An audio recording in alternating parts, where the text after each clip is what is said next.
ليلة حزينة في مدينة مكناس هزت قلوب المغاربة.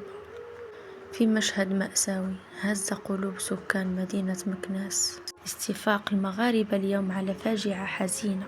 عائلة بأكملها توفيت في لحظة واحدة في حادث مفجع خلى الحزن يخيم على الحي وكل من سمع الخبر.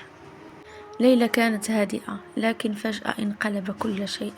وقع حادث مأساوي تقدر تحدد السبب: اختناق بالغاز، حادث سير، انهيار منزل حسب الرواية الصحيحة. وراح ضحاياه الأب، الأم والأطفال الصغار كلهم في رمشة عين.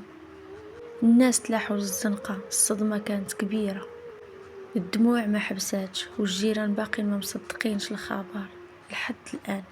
هاد العائلة كانت طيبة، عمرنا ما سمعنا منهم غير الخير، هكذا قال واحد من الجيران وهو كيبكي.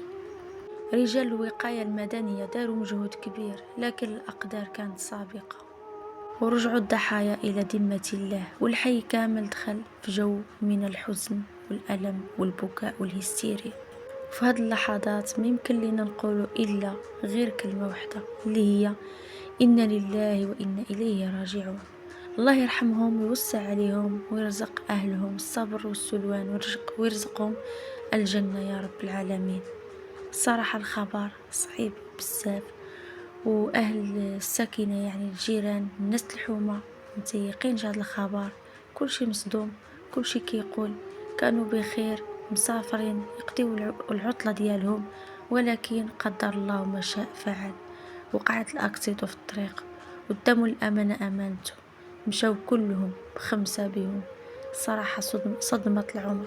البارح دفنوهم في العشية، الله يرحمهم كاملين يا ربي ويرحم جميع موتانا، والله يكتب علينا مكاتب الخير. بسلامة.